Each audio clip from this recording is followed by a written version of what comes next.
Can you tell us about those? Like the GoPros and the next gen? Yeah, absolutely. Make sure if you are younger to definitely push yourself to be involved in those.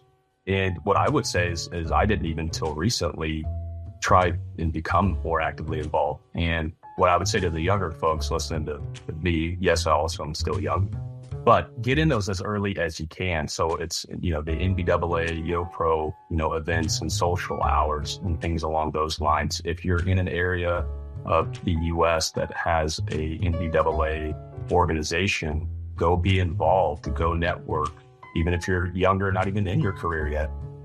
Or if you are and you just need others to meet and to grow your network, or you're thinking of making a career change or whatever it may be, definitely be involved. Hello and welcome to the LD Aviation Podcast, formerly known as the Business Aviation Collective Podcast. Today is our third of the podcast under the new name, and today we get a chance to talk to James Norris. James is the Regional Sales Associate for Omni Aircraft Sales, and he's a little bit, I'd say, different from some of the other podcasts that we've done in the fact that he's in aircraft sales. We usually focus a lot on the scheduler dispatcher. So I have a ton of questions for you, James. But first of all, I wanted to say welcome and thank you very much for taking your time to talk to us. Absolutely. Thank you very much for the opportunity to chat today. Great. Well, okay. So I'm really excited to hear about what you do in your daily life. But first, like I ask most people, how did you even get into aviation? Yeah. So for me, and I feel like I actually hear this more often than not, I didn't initially intend on being in aviation. I think a lot of us kind of just take that step in, the leap, or fall into it in some sort of way. And believe it or not, when I was going into college, what I initially thought I wanted to do was law enforcement, but not just be a police officer. One of my most favorite shows I would watch is The First 48. And maybe not a great thing, but Tulsa was on there a lot. And so anyways, I found it very interesting to see what homicide investigation looked like. And so I did a little bit of researching and found out that before you even get into homicide, you just don't jump into it. You got to become a police officer and then, probably develop some qualifications and then be involved in that part. But I always initially thought that I would want to try and go and do that. Didn't ultimately end up the route, but it's still something I think about periodically. It's like, what if I tried that? So Yeah. Interesting. So that's quite different from aviation then, where you ended up.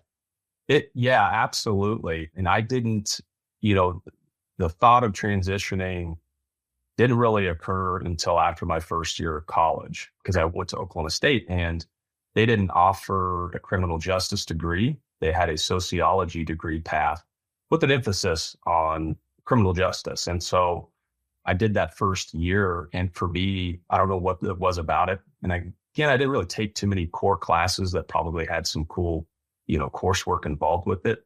Sure. But I just felt that I had to do something else and something that would interest me. And for me, that was just aviation. And granted, I didn't know where to begin.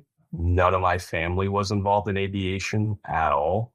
Mm-hmm. In fact, I hadn't even ever taken a commercial flight on an airplane. Really? The only exposure that I had to aviation was a childhood vacation, and we were in Put-in-Bay, Ohio, and we did a little aerial tour on a little 182 Skylane. And that was the only experience I've ever had. And it was fun. He put us in a little dive and everything. And so we got to feel the G-forces and gravity and all that. But aside from that, it was really just like, hey, this sounds cool. I'm going to make it happen. And so that's what ended up happening. So did Oklahoma State have an aviation program, or were you? They did. Okay. They did. Yeah. They had an aviation program there, which is a fantastic school, by the way. But not only that, they have what I've seen and heard and had friends in classrooms that were pro pilot degrees, but they have a fantastic flying club, the Flying Aggies, and they're very active as well. They're at the Stillwater Airfield. But yeah, they do have an aviation program, and that's what I ultimately went into was aviation management. Aviation management. Okay. Yep. That's my degree. Obviously many years prior to yours there, but yeah, aviation management. That's cool. So after you graduated with aviation management, what types of jobs were you out looking for and finding? Yeah, so I was really open. What I will say is when I first got into aviation, the program there at Oklahoma State, I knew that not only did I have to do, coursework and get my degree, but a piece of paper is not going to land me anything. What is going to land me something is getting hands-on experience. And so that first sophomore year that I went into there, I had an adjunct professor in one of the evening classes. He spent time as an A&P mechanic and a chief pilot for a company out in Cushing, Oklahoma.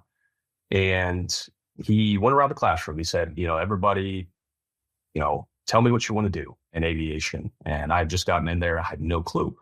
And so we're going around, and I always enjoyed working on vehicles. I've been somewhat of a decent handyman on certain things, but always worked on my own vehicles and things along those lines. And so I was like, maybe an AMT. And so when he said that, he said, what do you want to do? And I said, an aircraft mechanic.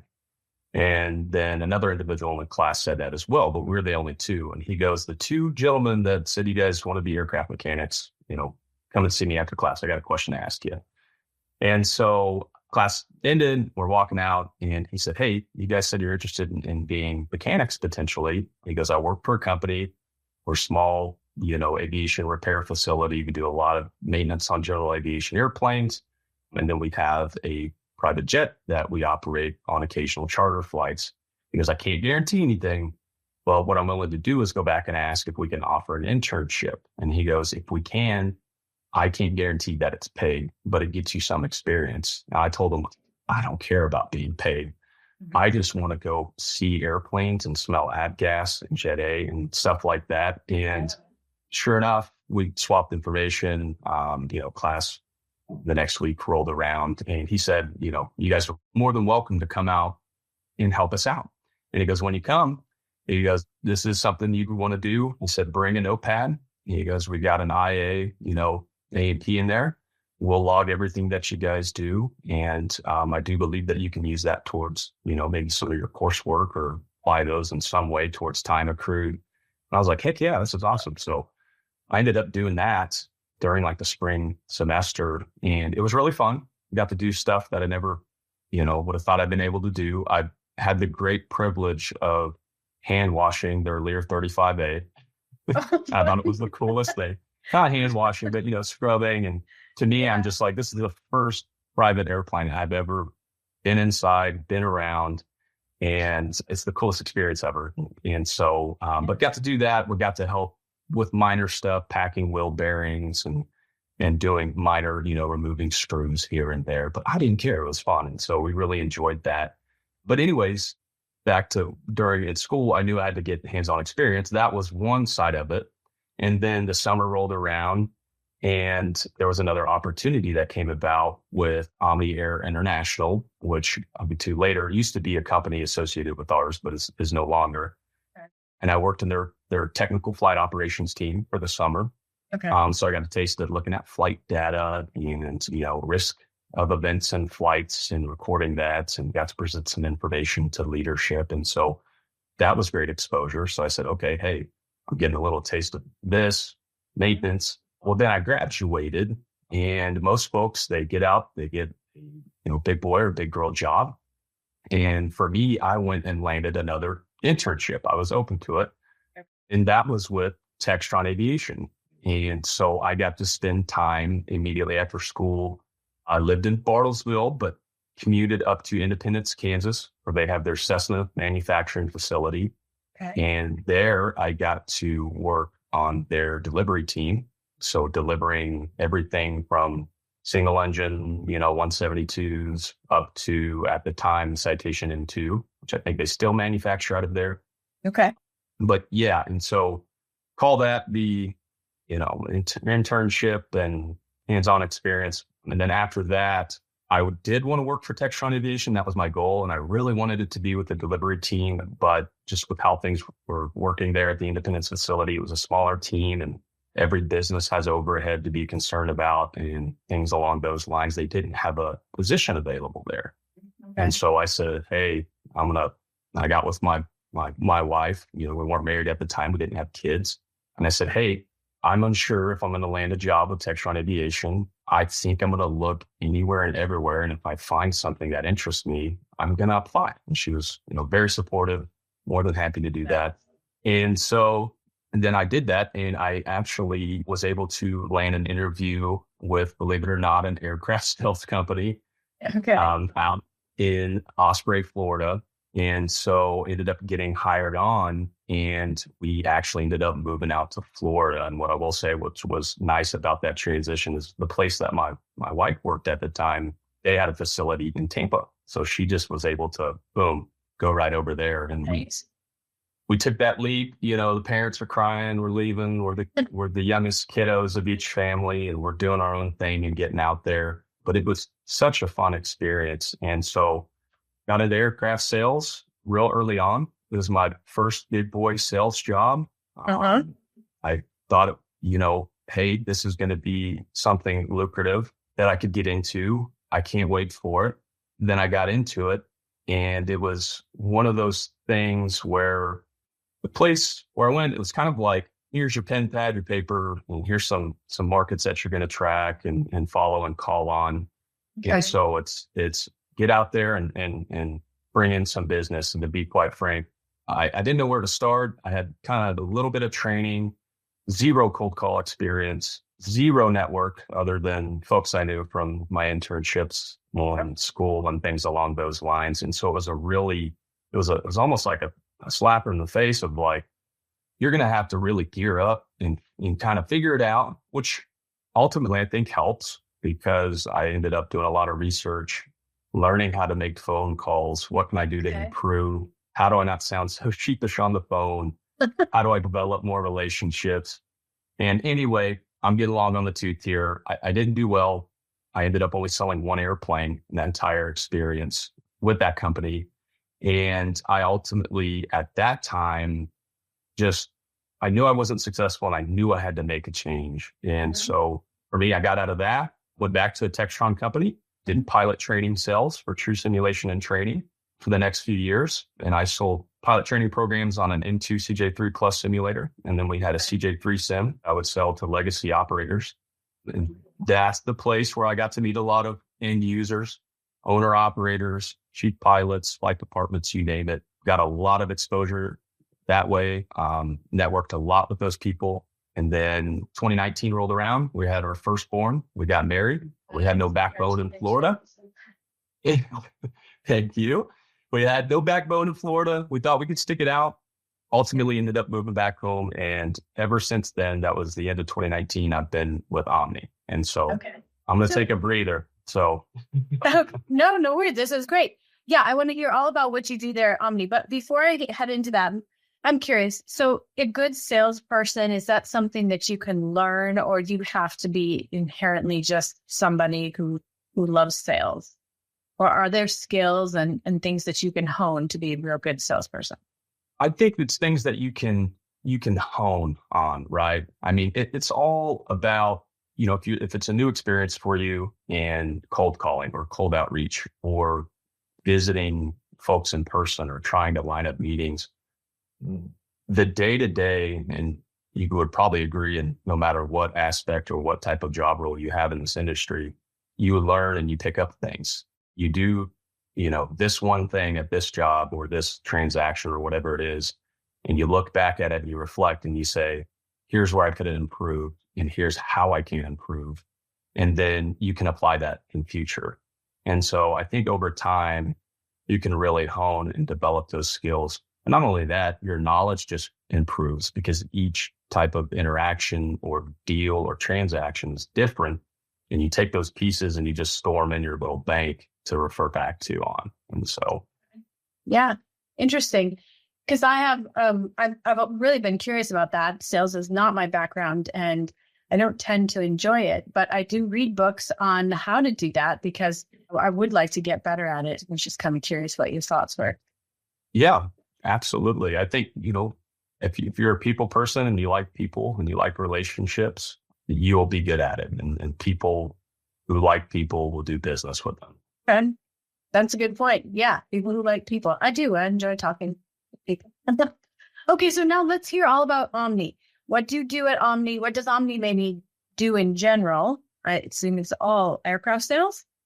No, the good thing about Omni is we're almost, an all-encompassing type operation.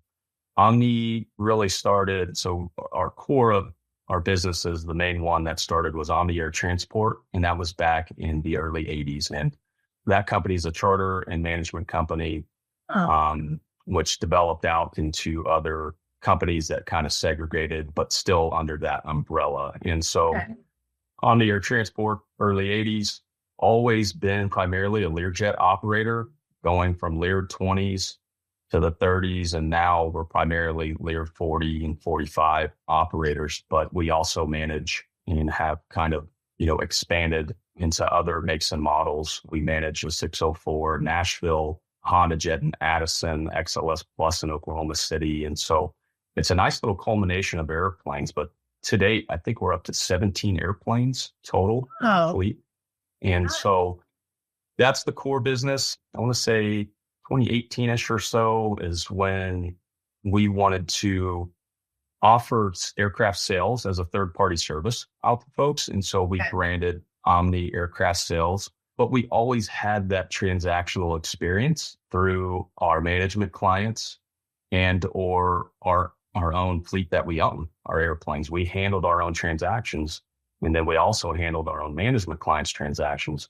But leadership looked back and said, hey, why don't we expand this and offer this to anyone and everyone, And then the most recent and probably the fastest expanding business that we have is Omni Aircraft Maintenance, which is a 145 repair station based here in Tulsa. Okay. With heavy Lear capabilities on the 45 and 60 series airplanes. We've got King Air 350 capabilities and even some citation capabilities as well. Awesome. So James, what section of Omni do you work in? Yes. So as of early last year, 23, I moved into the aircraft sales side. And so I support our chairman, Dan. We both work here out of our Tulsa office and do aircraft sales. And in our region that we cover, we're not an expansive sales team, but Dan and I cover, in essence, everything, west of the Mississippi. And so aircraft, sales-related activities is much like any other kind of sell-related activity, but tons of outreach, cold calling, you name it, whichever way or fashion you can do it, I do it. But the ultimate goal really for us is to be on the road and out, getting handshakes from folks, developing our relationships and networks. And for me, I'm the type of person, young enough in their career, I don't have a Rolodex of clients that are kind of continually feeding in business in the door. And so I'm very much in that phase, much like anyone else who's younger in sales.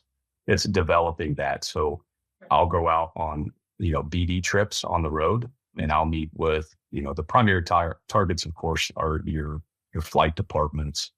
The golden egg is the end users, obviously, if you can get in front of them. Yeah.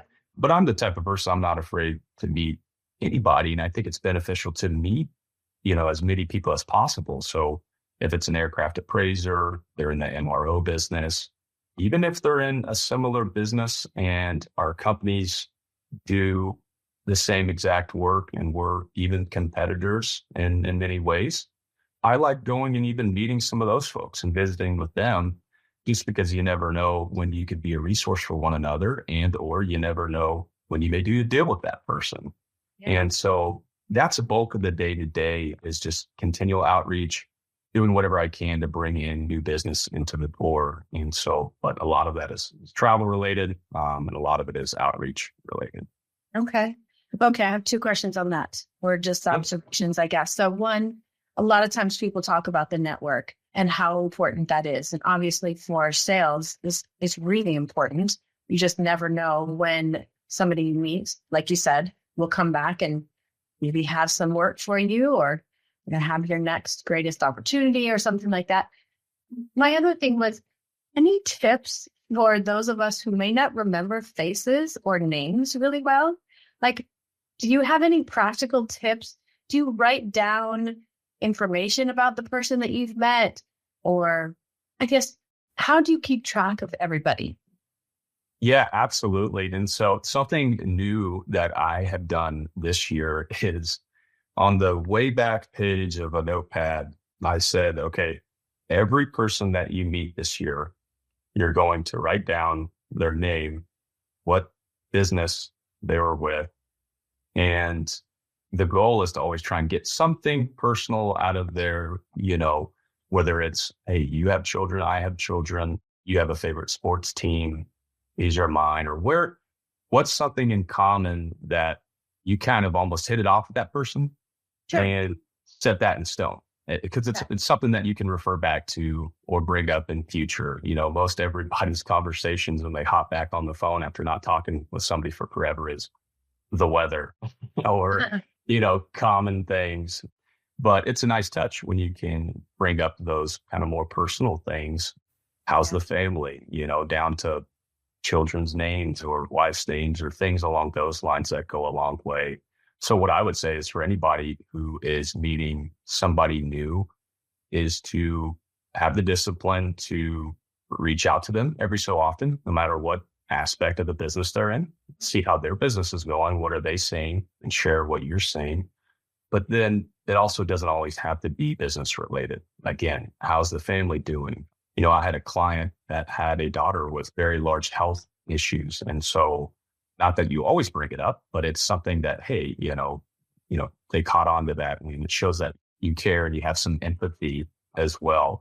And so even though we are, although we are ultimately trying to build rapport and work towards having an opportunity at some point, it's not always about that when you're on the phone with folks. Really good point. Really good point. Do you see the younger generation who tends not to get on the phone very much? And a lot of them, you're of course, I'm looking at James and he's a lot younger than I am, but I'm curious, does that hinder any of maybe the younger salespeople coming in to, maybe they're not really big on phone calls and creating that rapport, or maybe you don't even see that? Yeah, well, yeah, it is pretty common because there's a fear of rejection. Everybody's afraid of rejection. But just as I learned, kind of starting out, especially when you're just on a phone call with somebody. And again, it's always, the sales thing is, 9 out of 10 calls, it's a no or whatever it is, or the number may be even higher.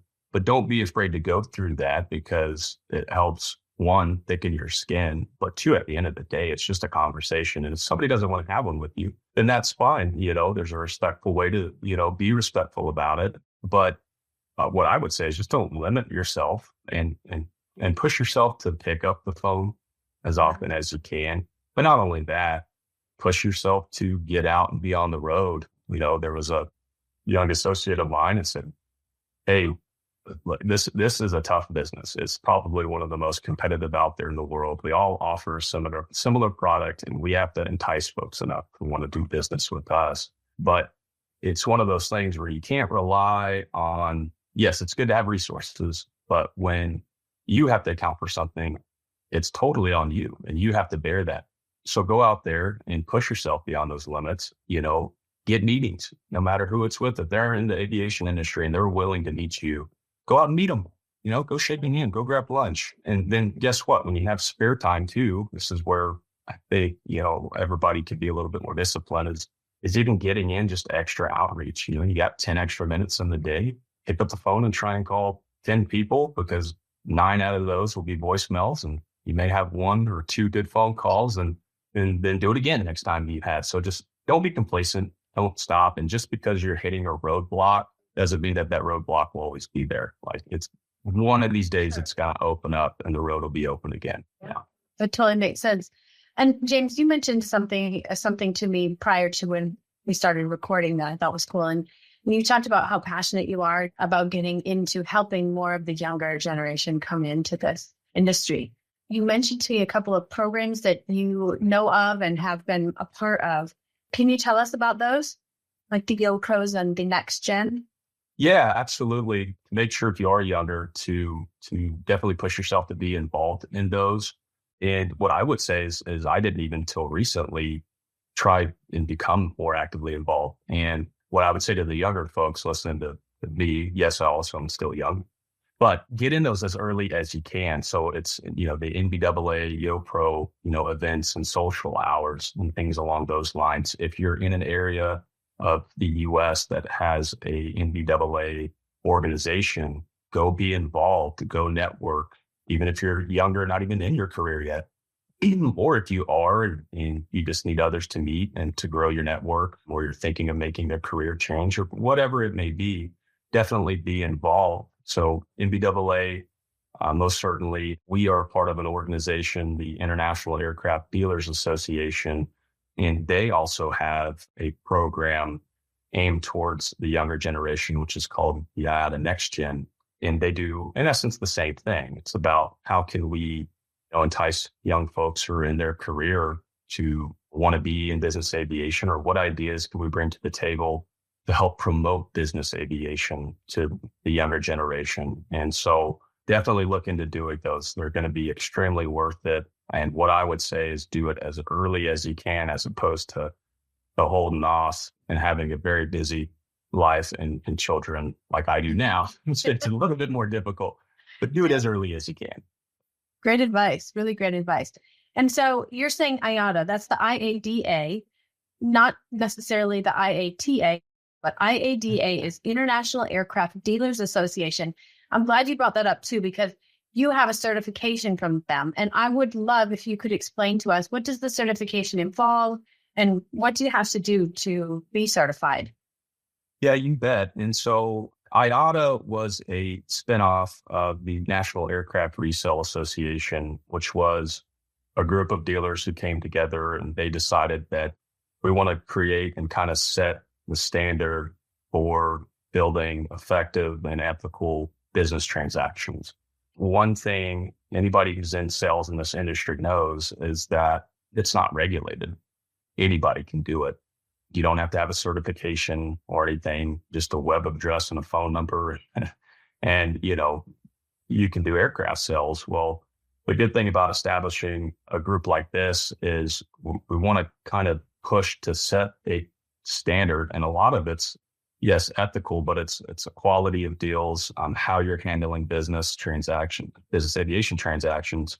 And so when that was built out, we decided we wanted to join ultimately and be a part of this group. We knew several dealers who are a part of it. And so a part of that process is if you're interested in looking into it and being involved in it, you'll have to apply. You have to go through that process, which initially you have to be sponsored.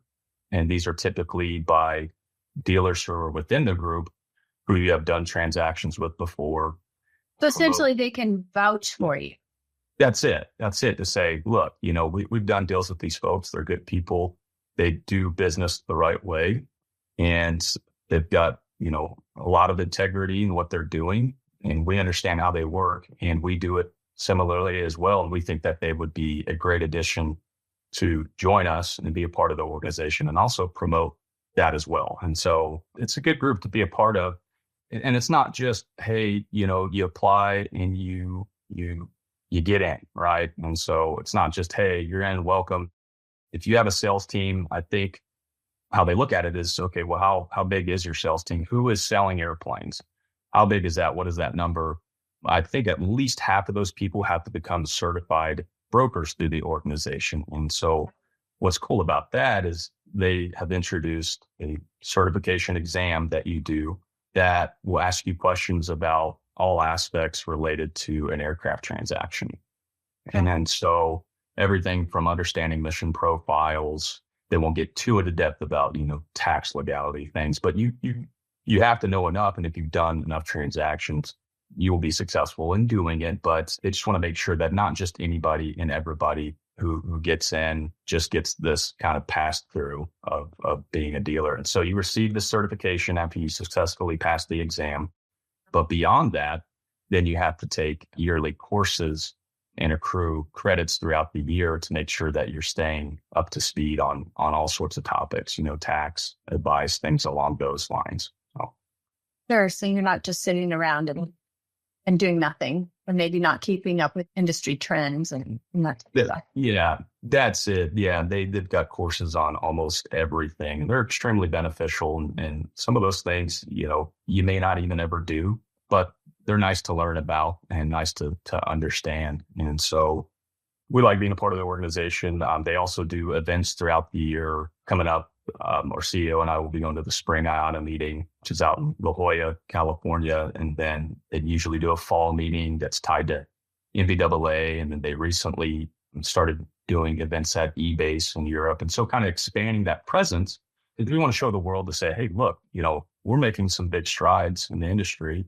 And, if you want to do business and you want a broker who does things the right way, most certainly your first stop should be an IATA broker. So. Yeah. Oh, that's really cool.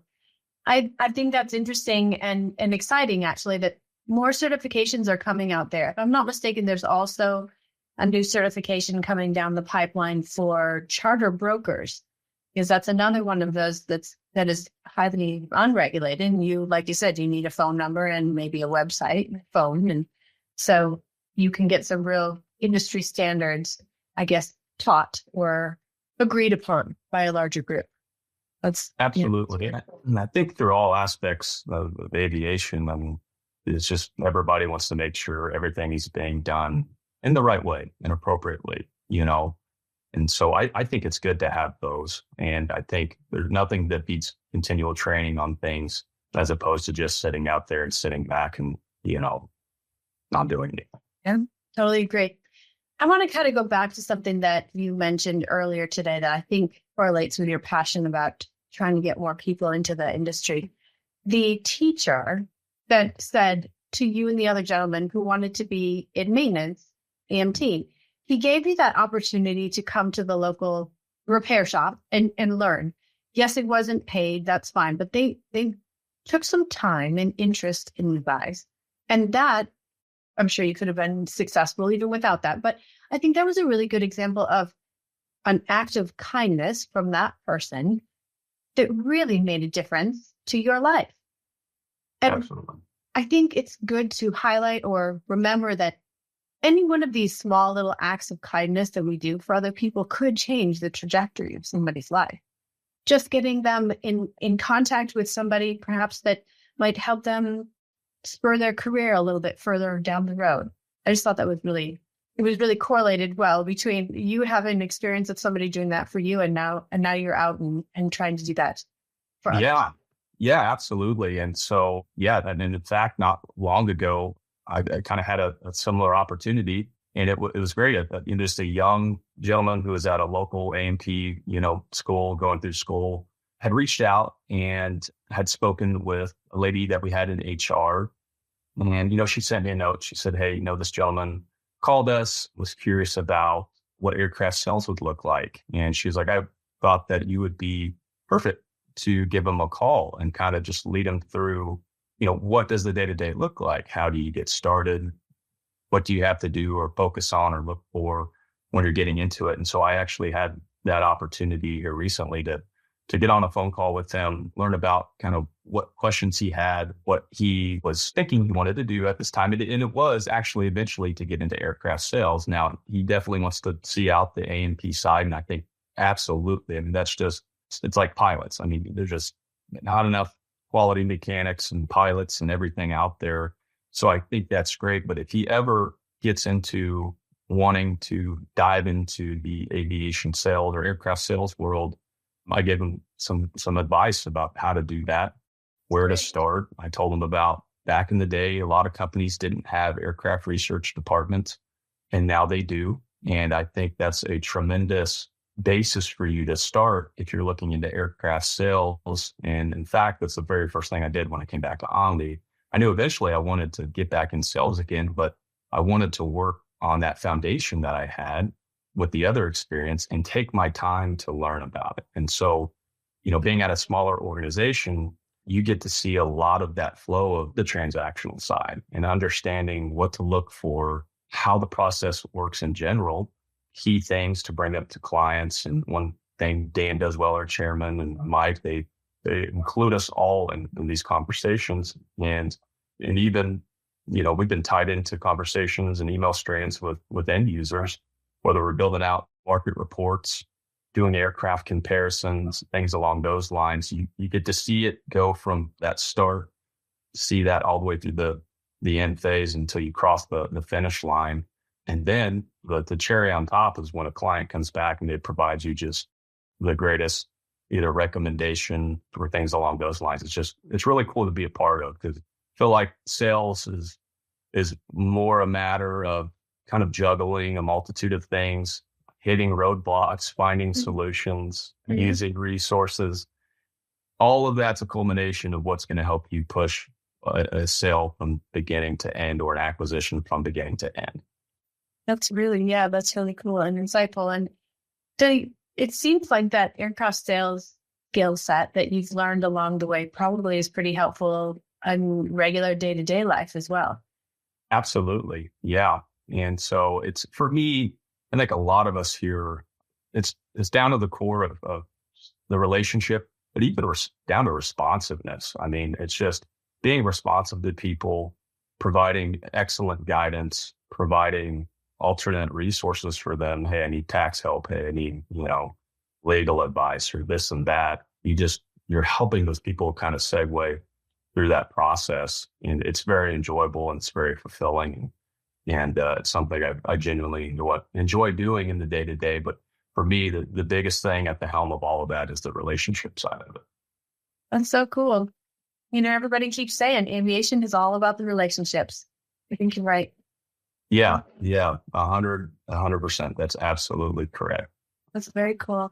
Well, James, I could see people wanting to, ask like that other gentleman called and asked, what was the advice? What is aircraft sales about? So if somebody wanted to reach out to you and ask you those questions, where would they find you?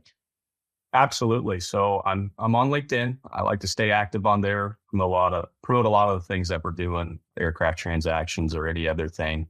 I've got my LinkedIn profile. I'll share with Lindsay my contact information. I would say anybody and everybody out there who's curious about what the world of aircraft sales looks like, or where to even begin, bring me even the most basic of questions. I'm more than happy to answer all of those for you. That's awesome. Thank you so much, James. Well, I really appreciate hearing all about your journey and all about aircraft sales, because I really don't know much about that at all. But thank you again for your time, and I hope to hear more about your ongoing career. Absolutely. Thank you so much, Lindsay. I appreciate it.